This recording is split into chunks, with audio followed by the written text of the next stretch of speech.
नमस्कार मित्रांनो, स्वागत आहे तुमचं आसान भाषा में या चॅनेलवरती. तर आज आपण ट्रान्सफॉर्मर मधला लास्ट पॉइंट हा बघणार आहे, efficiency of a transformer. What is efficiency? तर इफिशियन्सी म्हणजे नक्की इफिशियन्सी ट्रान्सफॉर्मरची कशी असते आणि आपण ती कशी फाइंड आउट करतो आणि त्याच्यावरचे आपण क्वेश्चन्स बघणार आहे. आणि हा एक one of the most important आहे, कारण की यावरचे क्वेश्चन्स खूप जास्त फ्रिक्वेन्सी असते ट्रान्सफॉर्मरची यामधले प्रश्न विचारण्याची. ट्रान्सफॉर्मरमध्ये कुठल्या टॉपिकवर विचारतात मोस्टली? तर बघितलं, कन्स्ट्रक्शन या टॉपिकवरची विचारतात. सेकंड कोणता, की ते इक्विव्हॅलंट सर्किट वगैरे. फेजर डायग्राम वरती क्वेश्चन्स कधीच नाही विचारले जाणार तुम्हाला. आयडियल ट्रान्सफॉर्मर वरती आणि नो लोड करंट मधले ते जे पॅरामीटर्स होते ना, आयसी आणि आयडब्ल्यू, आयसी आणि आयएम, त्या दोघांवरचे. त्याचप्रमाणे पुढचा एक मोस्ट इम्पॉर्टंट राहतो तो म्हणजे इफिशियन्सी आणि लॉसेस. यावरचे क्वेश्चन खूप जास्त विचारण्याचे चान्सेस असतात. ठीक आहे, तर कुठल्या पण डिव्हाइसची इफिशियन्सी आपण कशी लिहितो? इफिशियन्सी आपण कशाने डिनोट करतो? आउटपुट अपॉन इनपुट, आपण असं लिहितो. ठीक आहे ना. इफिशियन्सी आपण आउटपुट अपॉन इनपुट, और ह्यालाच आपण कसं लिहितो? आउटपुट डिवायडेड बाय इनपुटलाच मी कसं डिवाइड करतो? Again input plus output plus losses, यामध्ये मी पण लिहू शकतो. तर हे असते इफिशियन्सी, नेहमी आपण अशी डिनोट करतो. ठीक आहे. तर आता ट्रान्सफॉर्मर बघायचे. तर जसं आपण बघितलं, ट्रान्सफॉर्मरचं आपण कन्स्ट्रक्शन बघितलं. तुम्ही कुठं रोटेट होणारा पार्ट बघितला का बरं? किंवा रोटर, किंवा असं कुठल्या टर्बाईन मध्ये कसं ते रोटेट वगैरे होतं, तसं कुठलं बघितलं का आपण? आपण काहीच नाही बघितलं. आपण फक्त स्टॅटिक पार्ट बघितले, कारण की ट्रान्सफॉर्मरमध्ये कुठला रोटेट होणारा पार्ट नसतो. त्यामुळे ट्रान्सफॉर्मरमध्ये कुठलेच फ्रिक्शन आणि विंडेज लॉसेस होत नाहीत, आणि त्यामुळे लॉसेस जर कमी झाले तर इफिशियन्सी वाढायला मदत होते. त्यामुळे जनरली ट्रान्सफॉर्मर हा एक व्हेरी हाय इफिशियन्सी डिव्हाइस आहे, स्टॅटिक डिव्हाइस आहे, हाय इफिशियन्सी स्टॅटिक डिव्हाइस.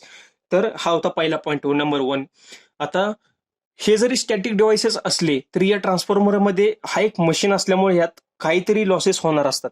मग ते लॉसेस कोणते होतात त्या ट्रान्सफॉर्मरमध्ये? तर ट्रान्सफॉर्मरमध्ये होतात, ही वाइंडिंग दिसते ना, एक लक्षात घ्या, जिथं ज्या मशीनमध्ये वायर वापरलेली असते किंवा ज्या मशीनमध्ये वाइंडिंग वापरलेली असते, त्या मशीनमध्ये नेहमी लॉसेस होणार. कोणते? Copper losses. कारण की त्या वाइंडिंग, कुठलीच वाइंडिंग अशी नसते की ज्याचा रेजिस्टन्स काहीच नसतो. प्रत्येक वाइंडिंगला एक रेजिस्टन्स असतो, त्याच्यामुळे नेहमी यामध्ये कॉपर लॉस होणार आहे.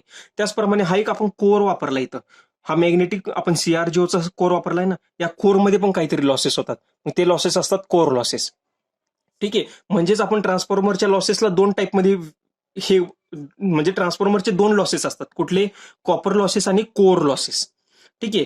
मग आणि त्याचप्रमाणे ह्या लॉसेसला अगेन आपण डिफाईन करू शकतो की कॉपर लॉसेस म्हणजे कसले लॉसेस असतात की हे चेंज होतात, टाइमनुसार चेंज होतात, म्हणून याला आपण म्हणतो व्हेरिएबल लॉसेस. याला आपण म्हणतो व्हेरिएबल लॉसेस. पण आपण ज्यावेळी ट्रान्सफॉर्मर बनवतो त्यावेळी त्याचा कोर एकच डिझाईन केलेला असतो आणि एकच कोर ठेवतो. त्यामुळे कोर लॉसेस जे असतात त्याला काय म्हणतात? फिक्स लॉसेस म्हणतात. त्याला आपण फिक्स्ड लॉसेस म्हणतो. मग हे झालं बेसिक ओव्हरव्ह्यू लॉसेसचा. तर पहिला आपण पॉईंट बघूयात की कॉपर लॉस म्हणजे नक्की काय असतं. ठीक आहे, की कॉपर लॉस. आता जसं तुम्ही ट्रान्सफॉर्मर हा बघू शकता, त्या ट्रान्सफॉर्मरमध्ये ही प्रायमरी वाइंडिंग वाउंड केली मी ट्रान्सफॉर्मरला, इथे एक सेकंडरी वाइंडिंग मी वाउंड केली सेकंडरी साईडला. तर काय होतं की यातून ज्यावेळी करंट फ्लो होतो आय, आणि इकडनं पण लोड लावल्यानंतर करंट फ्लो होतो आय. ठीक आहे.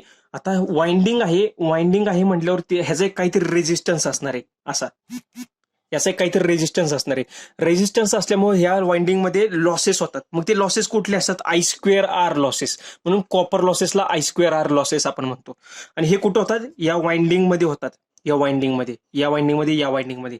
ठीक आहे. हे वाइंडिंग ऑफ ट्रान्सफॉर्मरमध्ये होतात.